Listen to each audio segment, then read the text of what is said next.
Namaskar. Hello and welcome to DGI-372 Daily Global Insights, episode 372. And today we have some breaking news, and this is very, very important. Uh, our co-host Sridhar Chityala ji explains what is happening in Kiev right now, even as we speak. Sridhar ji, namaskar and welcome to P Guru's channel. Namaskar. Good morning to all, or good evening to you, depending on whichever part of the world you are in. Sriji, I think as we came into the show, breaking out news is that Russia is back, hitting center of Kiev with, from the air with the missiles. The missile strikes are going on while his ground forces regroup and in preparation for whatever is to come, including the Zaporizhzhia nuclear plant around that area.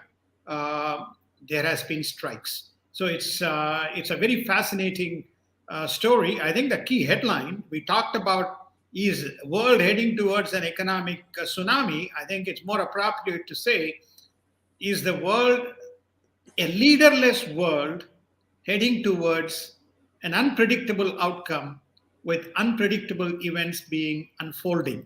You got Xi Jinping, you got North Korea, you got Iran, you have Russia, and you have no leadership either in Europe or no leadership in United States.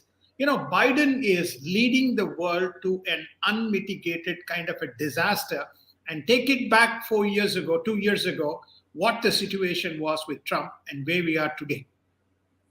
Sridhar ji, Biden is being misled by many groups inside the Democratic Party. We have been calling out the progressives as being rash, being irrational, and being loudmouth about everything they try to do.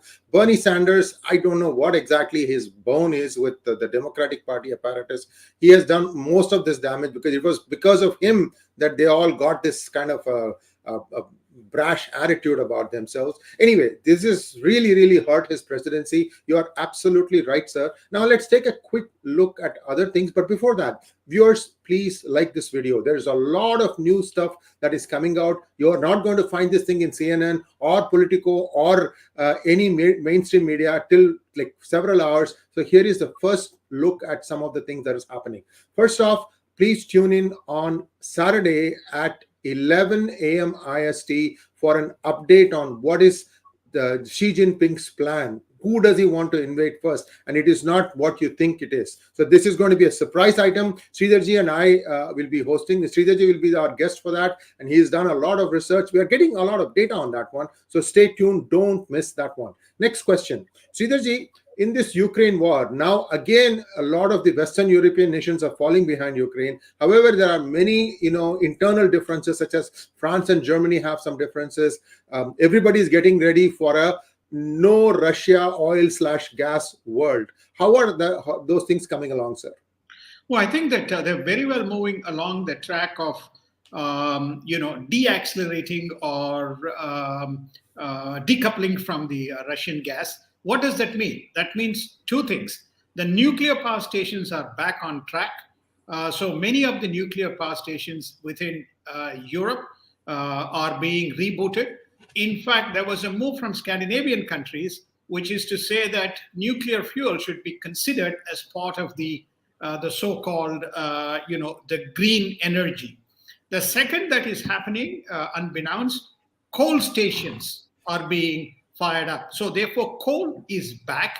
And this is one of the strategic deterrences as to why Asia is not facing a similar amount of energy crisis, basically because Asia doesn't use LNG and gas to fire up many of the things that Europe does. Europe is only reliant on gas as well as the fuel. So now they are firing up the nuclear. They're going back to coke. They're going back to the coal powered stations, including Germany.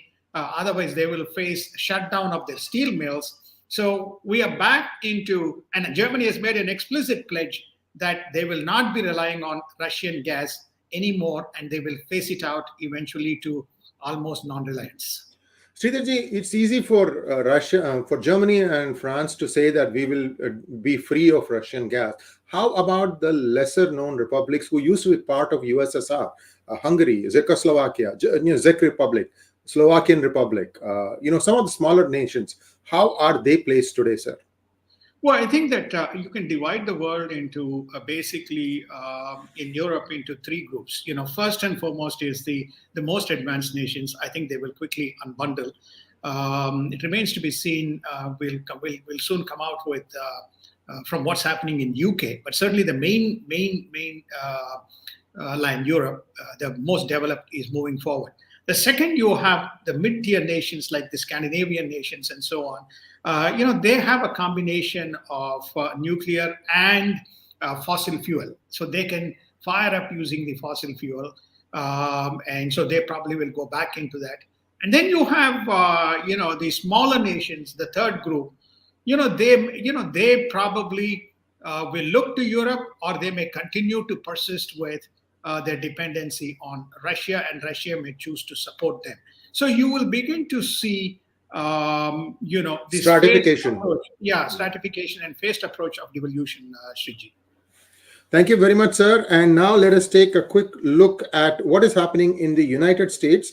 Now, suddenly, Biden is realizing that he is on a slippery slope as far as the midterm elections are concerned. He's saying that inflation is a concern. He's also saying that we need to get ready for whatever China is thinking of doing. Has he said anything about reopening the shale field, sir? Zero. He has not said anything about shale. He has not said anything about increasing the supply. He's not said anything about opening up the licenses that were suspended. The CEOs of the energy industry have been, making a huge statements day after day, and nothing has come out of it. Even worse, we talked about 25 days of diesel. He said it's not a choice, and we have to come up with an alternate, and we will be shortly coming up with a plan. There's no plan on the diesel side as well. It has already hit the eastern seaboard of United States. So United States also is going to feel the pain a little bit, but I don't know when this change in thinking is going to go on. If the Europe is dropping all its climate change goals, what is preventing US from doing so? Because this is a situation, it is not something that is of their own making. It has been forced upon them. A power thinks that they can hold the world to ransom using energy, and United States needs to respond in the best possible way that it can, especially in the light of the knowledge that OPEC has also decided to cut the production. So this is all everybody is trying to, make hay while the sun shines. That's all I can see, sir. And one last question back to that Ukraine air raids.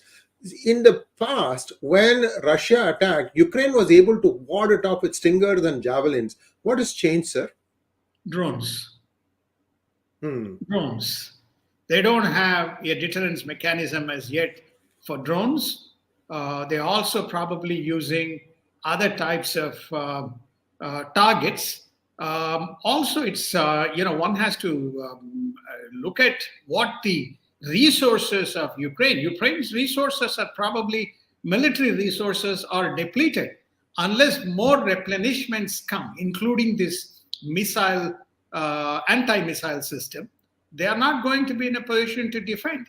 So Russia is blowing up, but Russia is prepared to, because it is hell-bent on inflicting the punishment on the Ukrainians. By the way, they have also started their nuclear drills, which will conclude either today or tomorrow. So they got the nuclear drills, they have the drone missile strikes, then they have the ground forces getting ready for the battle. So Russia is all set, they are not holding back. And Ukraine is all set and not holding back.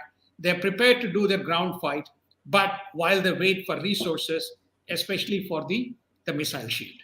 Sridharji, yesterday you mentioned about Zaporizhzhia and that there were some nuclear rods missing. Have those been traced, sir?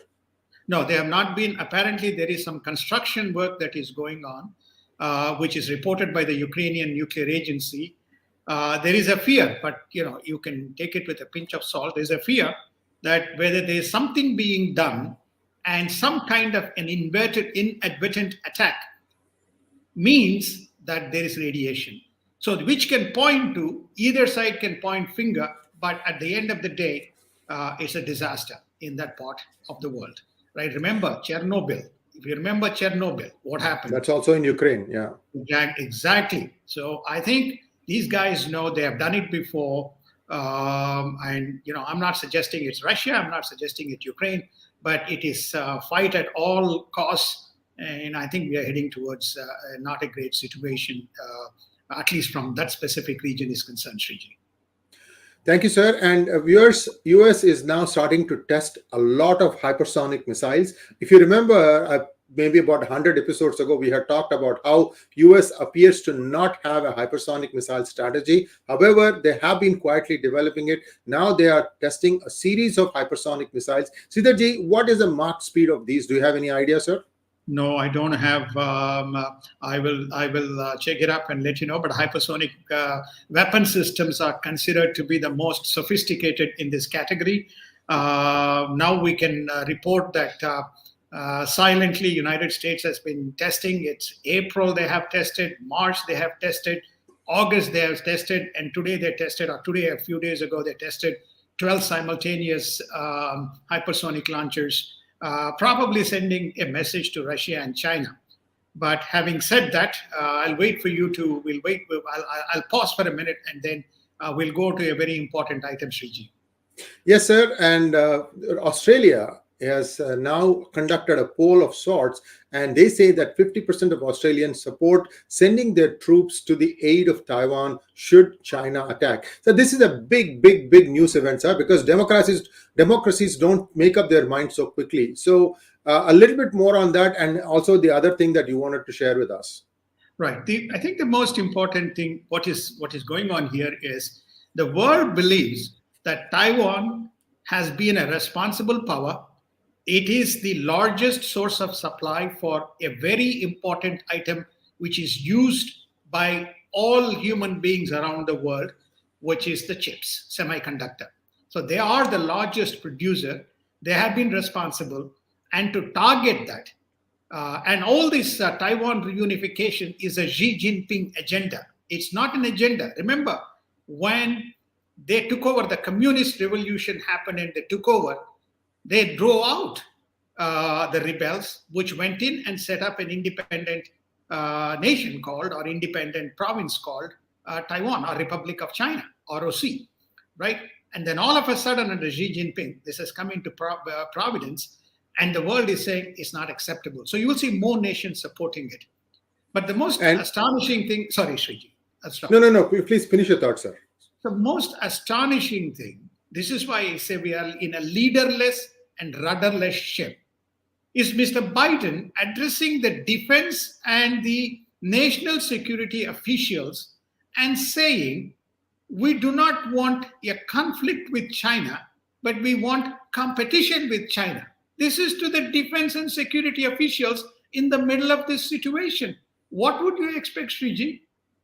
No, this was very boneheaded on his part, sir, if I can dare to say so. Also, in the light of the news coming from the Department of Justice that the probe on Hunter Biden is almost complete. So this is a big, big news, sir. Where do you think that's going to go take this presidency?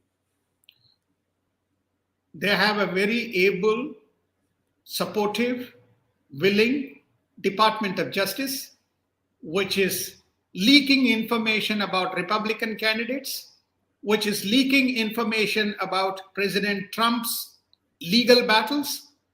You believe that in connivance with media, they have successfully navigated this whole Hunter Biden story?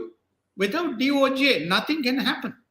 FBI is the investigating agency, DOJ is the enforcement, and they have to file. If you have a supportive DOJ, doesn't matter what you conclude and what you complete. Nothing will happen, Sriji. So that's something that we are going to keep an eye on because, well, who knows? Tables could turn in 2 weeks' time, and the Republicans could be November 8th, right, 10 days, in fact. And the Republicans could be a majority in both Congress and Senate. All I'm saying is that this can make life very difficult for President Biden. Lastly, about India. Prime Minister Narendra Modi just inaugurated a greenfield airport in Itanagar, and India is very busy building more roads along the borders. Sridharji, quietly, even though India might not be trying to drive back the encroachments that China has done, they are preparing for a conflict all along the LAC. That's how I see it, sir. Your thoughts? I agree with you wholeheartedly. I think India is silently working away. They have been supporting Bhutan. They have also been, notwithstanding many attempts by China, they have also been supportive of Nepal, especially around the energy side. They've been supplying silently the fuel, much needed fuel to Nepal. So Nepal, Bhutan, they are securing. Infrastructure is being built. They have also been testing various versions of their BrahMos missiles.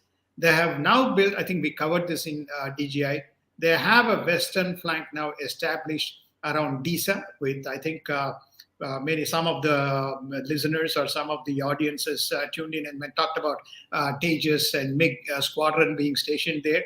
So you have Mr. Modi and his entourage, preparing itself, recognizing its turn may come, but it is ready and prepared to act in the event Mr. Xi Jinping does anything mischievous in that region. Thank you very much, Sridharji. And that brings us to a close of today's episode of Daily Global Insights. Please do like, share, and subscribe to our channel. Don't forget to click on the bell button for notifications. And if you like our content, the delivery, the time, the speed at which we are doing it, please show us your appreciation by clicking on the super thanks button. Sridharji, namaskar, and we will again assemble tomorrow about 24 hours from now to talk about what is changing around the world. Namaskar. Namaskar. Thank you so much. Have a wonderful day or have a great evening.